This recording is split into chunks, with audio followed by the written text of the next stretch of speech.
During the pandemic, we have indeed seen new ways of providing care. While there are many benefits to these, we have also seen an increase in reports of new patient charges to access insured health services that would otherwise be covered if provided in person by a physician.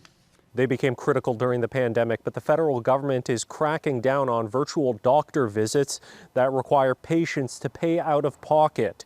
The federal government is deducting health transfer funding for provinces that had patients paying for care that should be free. These deductions, which are 5 times higher than the average of previous years, include the first ever deductions taken under the Diagnostic Services Policy, totaling over $76 million for patient charges levied for medically necessary diagnostic imaging services. Duclos sent a letter to provincial health ministers Thursday underlining that under the Canada Health Act, patients can't go out of pocket for medically necessary care.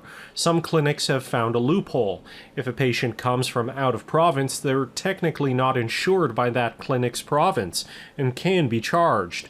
But Duclos says that's bunk. There should be no fees for medically necessary health care services wherever people may live in this country. I think it's actually good news that the Minister of Health announced to the provinces an intent to actually, enforce the Canada Health Act in ways that virtual care companies were sometimes taking advantage of. Nowhere is this more obvious than at virtual clinics. Earlier this year, I needed a doctor. 4 times I tried to book a visit at a virtual walk-in.